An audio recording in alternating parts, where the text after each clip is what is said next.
My talk today will be a little bit of background on pharmacogenetics, a little bit about what we did in the Pharma ADME working group, then a little bit about the IPLEX ADME panel that we had the pleasure of beta testing and working with, and then some studies where we're using Sequenom specifically for fine mapping of whole genome studies that we're doing, as well as some of the tests that we've done to develop what I would call more clinical-based assays that we are using for various functions.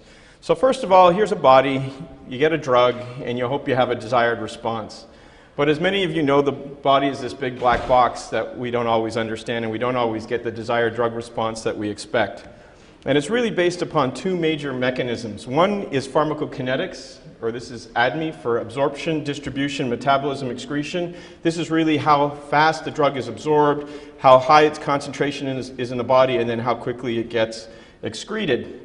And also pharmacodynamics, which is really about the disease state and or variations in the targets that the drug is looking at. And you could say that some of that is genetic, but a fair amount of that is also environmental. And it's really a combination of genetic and environmental factors that dictate how drug response is seen.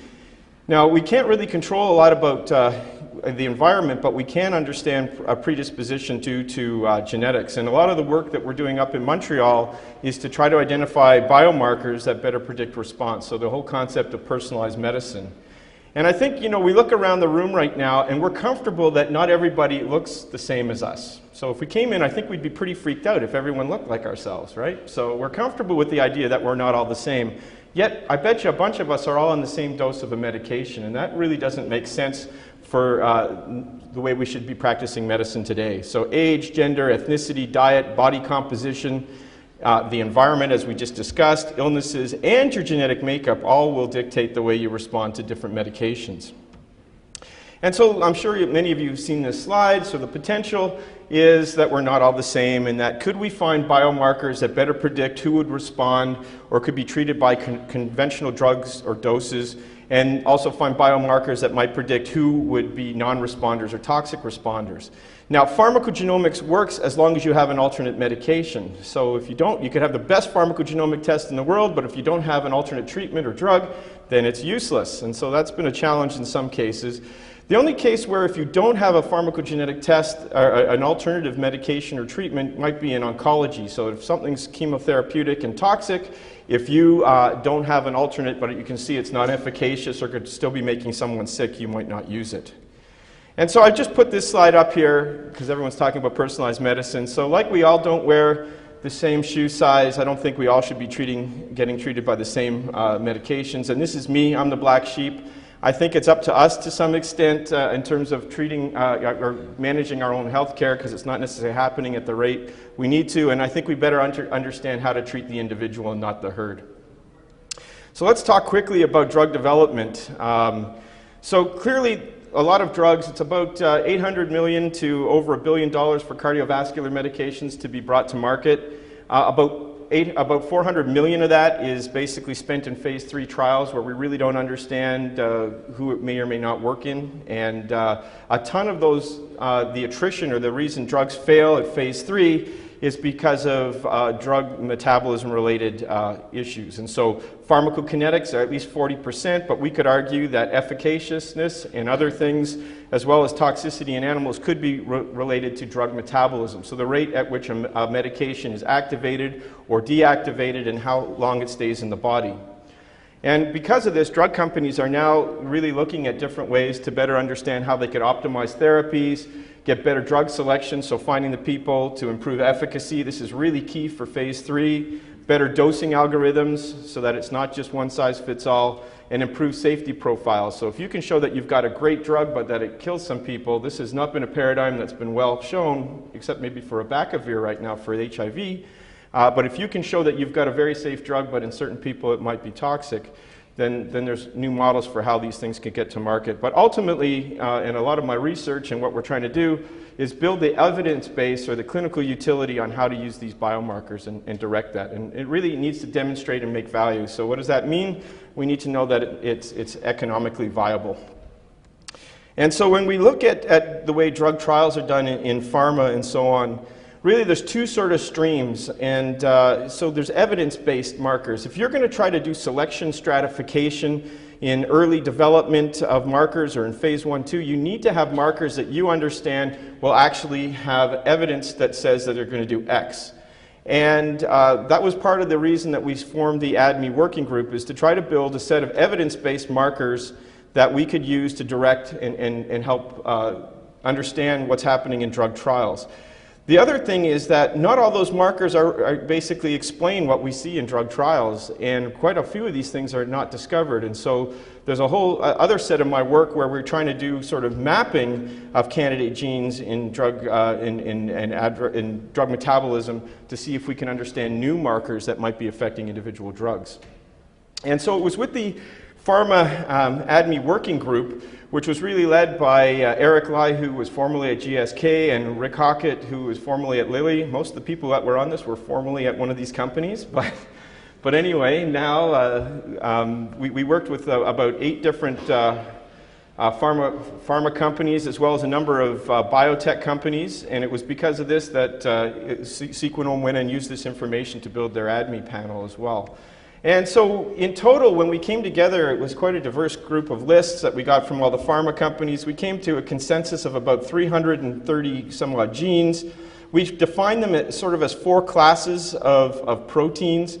So phase 1s, these are the redox enzymes that cut pieces off to make them more water soluble. The phase 2s are transferases that add pieces on to make drugs more water soluble. Transporters are responsible mostly for the distribution. These are mostly transporter proteins. And the last were modulators, things that are sort of more like nuclear receptors that could up-regulate whole groups of genes. And so we characterized them based upon these 4 categories. We also came up with a very strict list of criteria for the ADME core panel. So known involvement in pharmacokinetics, so a lot of the DMPK guys from pharma were giving us this information. Identified by the US FDA, there's a list on a website if you want to go to the FDA about genes that are involved with different medications, supported by an extensive amount of published literature, and lastly, supported by key opinion leaders. So there was a whole group that basically voted on these things, surprisingly enough, and we came to a consensus list. Surprisingly enough, in the evidence-based genes and markers, there's only about 32 genes that's coded for by about 184 markers.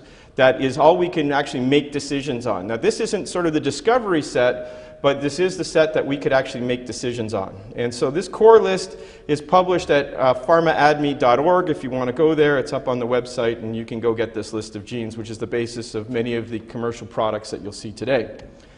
So that brings me to sort of the next part of what Sequenom went and built a sort of a defined set of panels that they validated around ADME, okay? So that's drug metabolism, absorption, distribution, metabolism, and excretion proteins.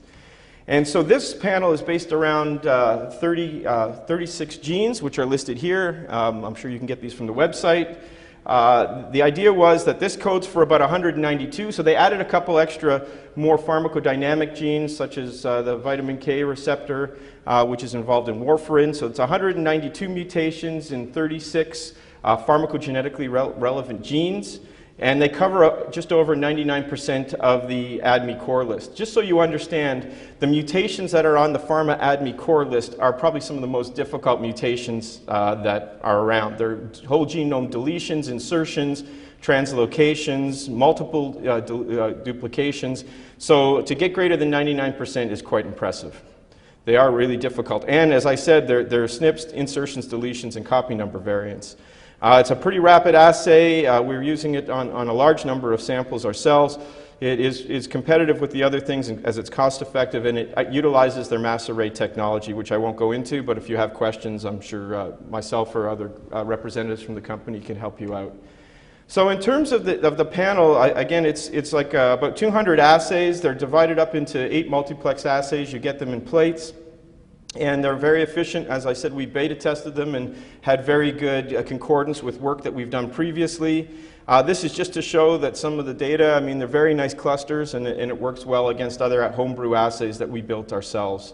They also have, which many of the assays don't have, a copy number variant that you actually can see. So the blue is 0, the green is the red is 1 copy, The green is 2 copies, and if you can see the purple guy sort of over here, I don't know if we have a pointer, but the purple guy over here is actually more than 2 copies. And so you get this kind of thing, and you have to make haplotypic kind of decisions.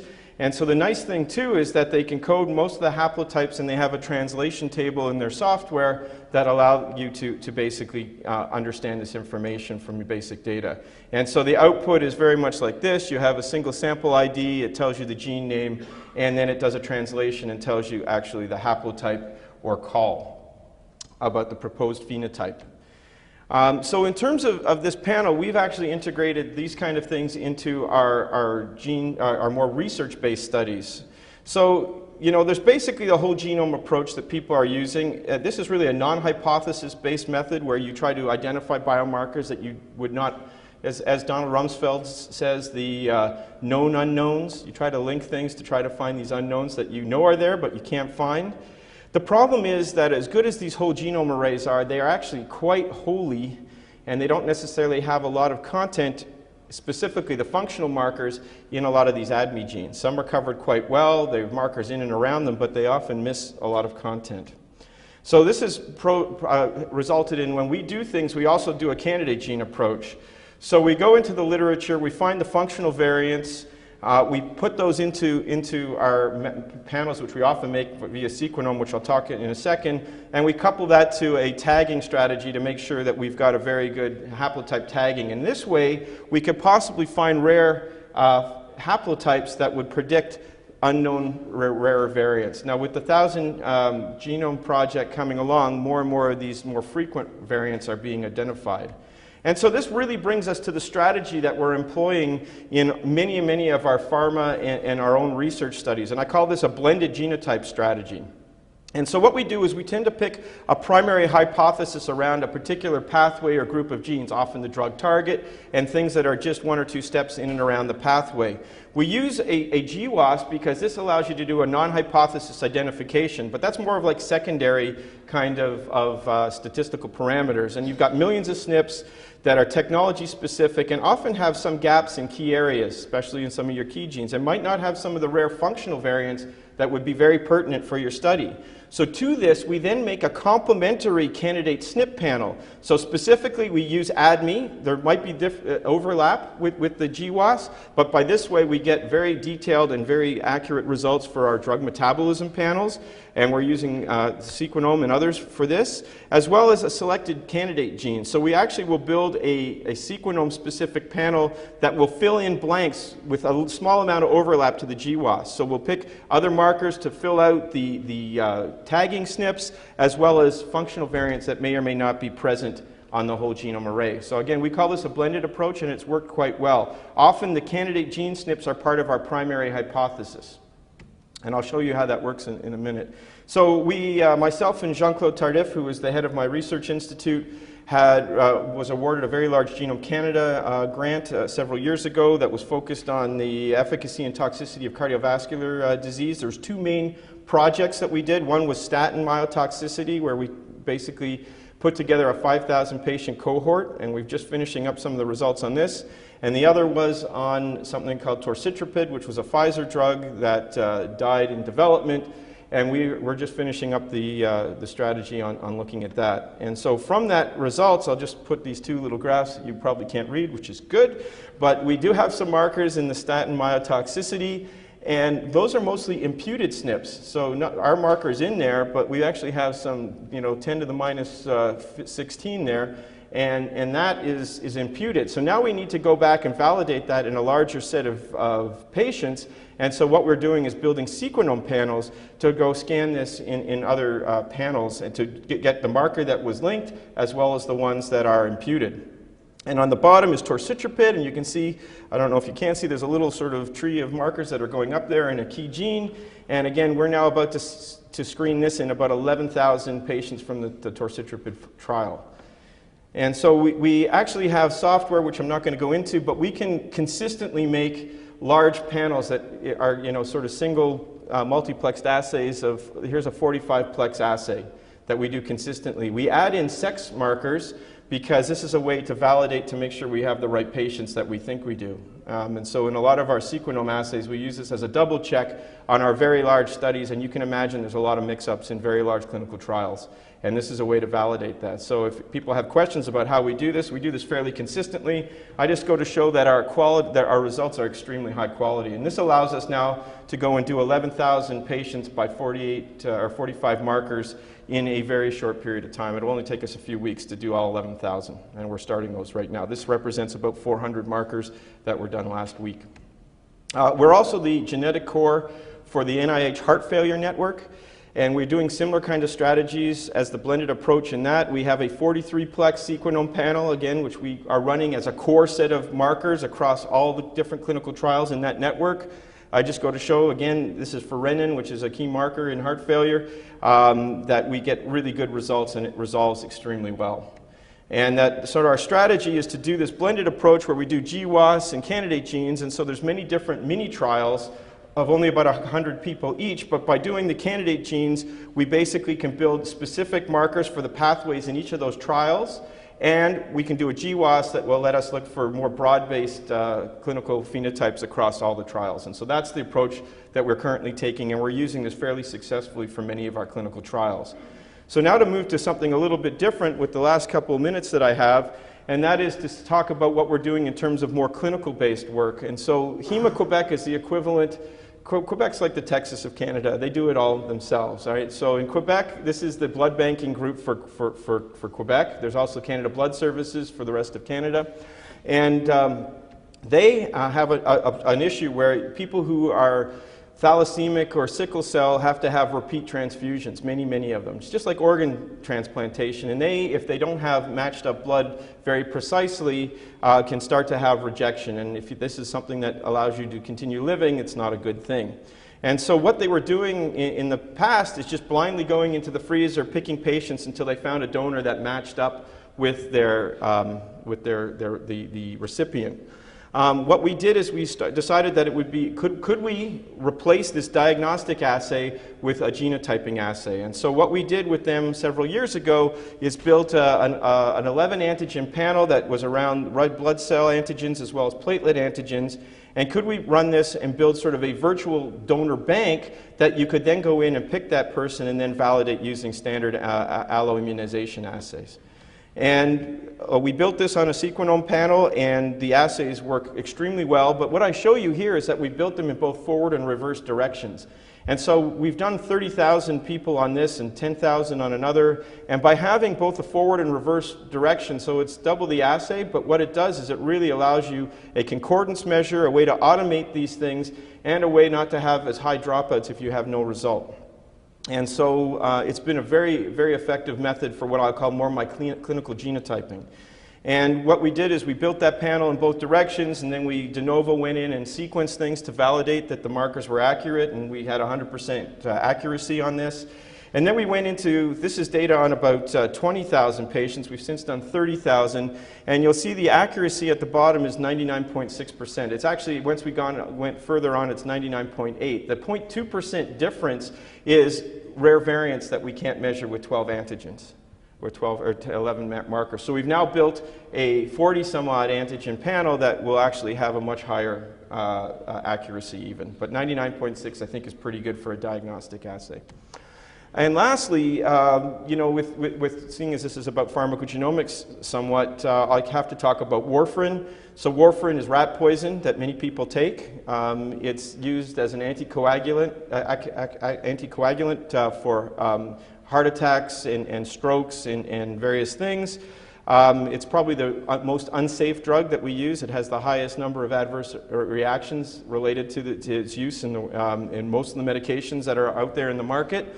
The reason is that we have to titrate this so that it's partially blocking the vitamin K cycle, so the platelet clotting cycle.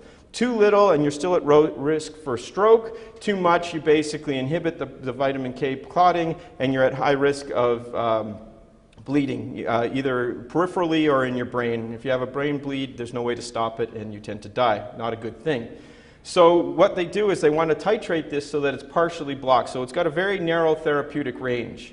And so we worked, and the other interesting thing about this, they do a pretty good job in the specialty clinics of looking at warfarin when people come in repeatedly, but over 80% of medications are actually given in family practice. And I don't think these patients are followed quite as closely. And so we worked with McGill and Dr. Martin Dawes and Jillian Bartlett to basically come up with a proof of concept where we looked at family practice and tried to see if we could integrate warfarin testing and get a way to get this information back. One of the key gaps that we have in Canada, and I think it's probably the case down here, is electronic medical records. In order to push this information to the physicians, you need to package it and give guidance to the physician in the time that they basically are going to be seeing their patients. And it has to be done cost effectively. So we've actually built an informatics system that we call FIMS for the Pharmacogenomics Health Information Management System. And the real concept is it comes from the doctor down to the lab, but we have a guidance engine that we call Beacon to shine light so the doctor can see where we need to go. And what we know about warfarin is that we know that there's two different types of receptor number, high and low, and so the warfarin receptor, or the VKRC1, has different numbers. If you overdose, you can saturate all that, and then it shuts down the pathway. And equally, CYP2C9 is the major metabolizer, so over 80% of the drug is metabolized on first pass when it goes through the liver, and so they're making the dosing assuming you've got activity. Remember, one size fits all? If you don't have activity, warfarin will sit in your system for 11 days, and so you can overdose quite nicely on that. So what the idea is, can we find people who are poor metabolizers and low copy number and give them a better dosing algorithm? And so we basically came up with an assay which is very similar to what's in the IPLEX. So CYP2C9 star 2 and star 3 are the major assays in Caucasian populations, and VKRC1 is the major receptor for warfarin for the pharmacodynamics. And there's a beautiful algorithm that was developed by Brian Gage at WashU, and we basically didn't reinvent the wheel, and we used his algorithm in Beacon, our guidance engine. And what we basically did is used OSCAR, which is this electronic health record that was at McGill's family practice, and basically this is the interface that the doctor works in, and there's a nice little area over here that says pharmacogenetic tests. And if they put in Coumadin, or which is the generic name for warfarin, you get a little red thing that comes up here saying there's a warfarin test available. Well, this then tells the nurse that she should go get a blood test from the patient. So she gets the blood test and sends it via courier to our laboratory, and it stays yellow while we're finding out the results of the test. Once the test result is done, it goes green, and we email the doctor saying, we now have a result for your patient, and then you actually have a clinical decision guidance to say that this person is a rapid metabolizer and you can use standard dosings. And this was actually quite successful, and it's something that we're looking in at trying to implement more globally. And so the whole concept of what we're trying to do here, I hope you can see, is that we've used Sequenom as one of our clinical sort of platforms to try to do this integrative approach, where we basically go from the bed to the bench, do the analysis, and package it back as guidance. And it's really about understanding better clinical utility, which is understanding the probability and the accuracy of your test, sensitivity and selectivity. Is it economically viable? Using clinical guidance and educating the physicians and patients on how to use this information. And so just to conclude, is the future here? Is it a green light with pharmacogenetics? I'd say, based upon the fact that, actually, let me ask you, have many people had a genetic test in the room? You put your hand up? I would expect more, but that's about right. I mean, that's better than a lot of places I've seen, but it's probably more like this right now, right? It's not a standardized approach, and the interpretation is more gray than black and white. And so I think we're getting there, but I think this is going to be more what we're going to see in the future. And so, maybe one day we'll walk into our pharmacist and say, here's my sequence. And I want to thank my team, my development and bioinformatics core, collaborators from various other groups. They won the Dragon Boat race this last year, so I'm very happy with that. That's good. They're a competitive team, and thank you for your time.